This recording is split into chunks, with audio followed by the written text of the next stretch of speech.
So, good evening. Um, I'm Ryan.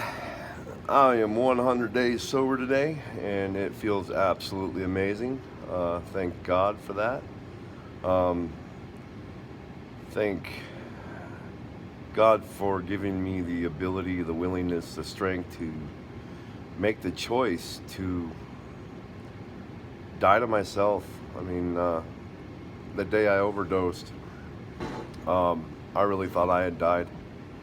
And I'm pretty sure I did. Two things in Narcan and came back going through a seizure. I'm pretty sure I was gone, but he ran to me there at that moment and brought me out of death and brought me back. And I'm here, and I thank him for that. Um, and so here I am. I die to myself. I get on my knees. I realize when I don't get on my knees and pray and ask him humbly to guide me and his will be done, not mine. Um, things things don't go very well for me for the day because I'm human and I like to try to take back over, I guess. Um, but trying to break the cycle of this in my family, in my bloodline, um, I might be doing a okay job of it. I might be doing a bad job of it. Um, this is a prayer that I say. I meditate on this prayer, and then I pray, and I ask for other people. And when I do these things, when I help others, and I let God use me to help others, I get what I call a God shot. It's my strength. It's my juice. Um, a friend of mine likes to call it the moment. And just sitting down and talking to somebody else in recovery, somebody else, a newcomer, an older guy. Actually, I was able to be a part of a group that between 6 people had over 160 years of sobriety. And I was able to share a story. Usually you don't walk into those groups and get to say too much, but um, it those God moments or those God shots, that's what keeps us going. And when I get caught up in the world and the things that I'm supposed to let go of, like I said, the book asks us, how far are we willing to go? And I have to be willing to let go of everything. Um, and it's hard. I I know there's a couple people out there that don't think I love them, and that this was a choice. And trust me, there's no choice, and I'm going through the pain and the agony of what I've done to those people, so many people, the chaos and the destruction that I've left behind, and it's really just that life trying to hold on to you, not let you go, tell you you're not worth it. You've done all this. Why do you deserve to walk away from it and become a better person? And it's all just holding on to everything there really keeps you there.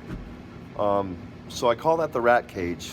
And there's a study about a rat in a cage with a bottle of cocaine water and a bottle of regular water, and the rat drinks from the regular water and he goes to the cocaine water, and he likes the cocaine water, and he drinks the cocaine water until he overdoses and dies.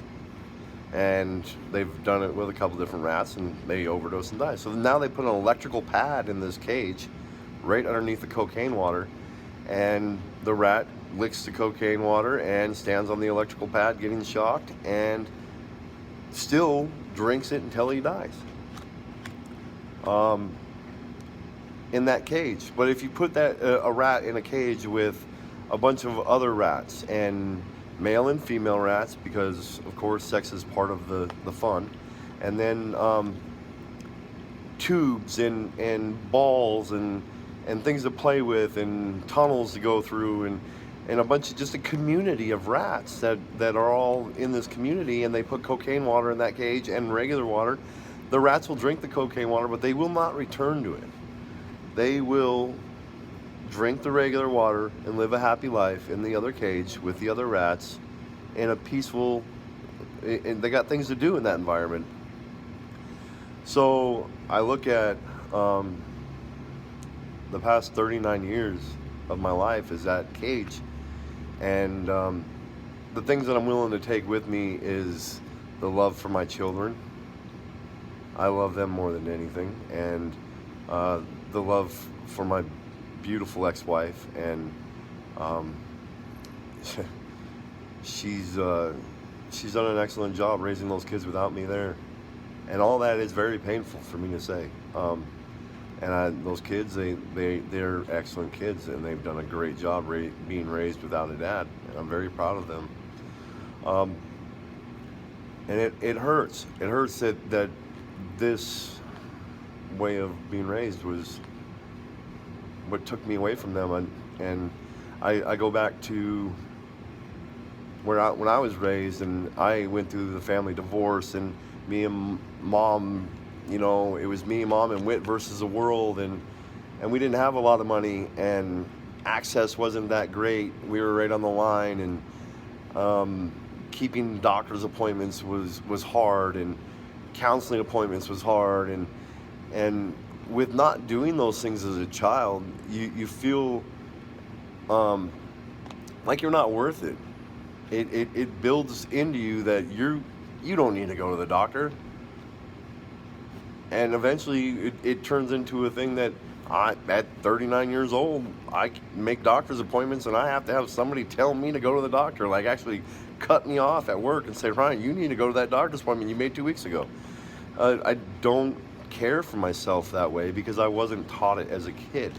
Not taught it, but it just wasn't part of my life because of the scenario or the surroundings, the things that happened to me then, to us then.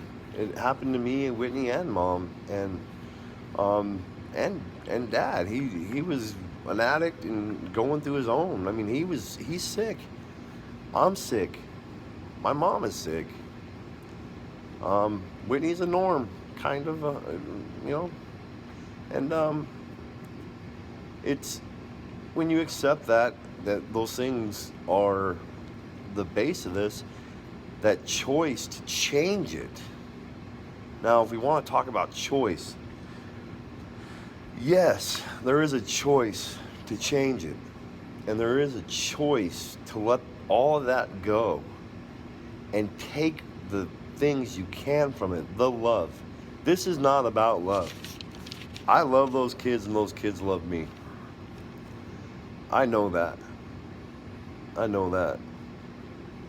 We've had breakfast sitting on a 200-foot cliff, eggs and bacon, watching a waterfall. I know those kids love me, and I love them. It's not about love. This is about action and that choice that I'm here making a choice to get better. And I made it before, yeah, and that choice easily ran away when I hit step 4. Make a searching and fearless moral inventory of ourselves. Number 5, admit it to God, to ourselves, and to another human being the exact natures of our wrong. I ran like a chicken. I was going to read a prayer, and I never even got to it.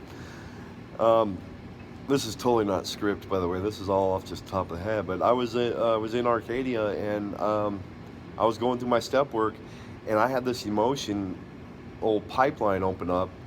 It was like a 6-inch pipe over my head, and these emotions hit me from my childhood this experience was seriously like pressure on the back of my head, just pushing me down in my bed. I was on a bunk bed and I was sitting up against the wall, and I felt this just smash of pressure, and I started crying hysterically. And I ran to the counselor and I talked to her for 45 minutes, and I was happy for it. Like I knew I was doing things right, but that pressure and those things, if you're not knowing that this is coming, if you're not willing to walk out and share with somebody that just happened to you, and them say that's good stuff, you just had a spiritual awakening, or that's part of the process, hey, it's okay, let's go do something else, or hey, this is what I had happen to me at that time.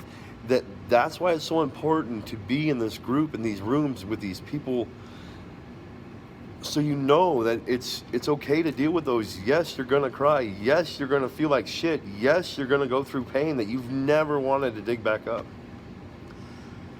And I ran. That was about week 2.5, 3 at Arcadia. Week 4 came around. Some things popped up. We were locked down because of COVID. It was really tough. We were in a room all day long. I was stuck in a room all day long. No outside meetings, no outside help. Just me and 4 other guys. Well, actually, 1, 2, 3, 4, 5, 6, 7, 8, 9, 10, 11, 12, 13, 14, 15, 16. 16 other guys, all in their first 30 days of sobriety, with nobody else out there to help us. And it gets tough. It is not fun. So you sit there and you try to deal with it, you try to walk through it, and it gets tough.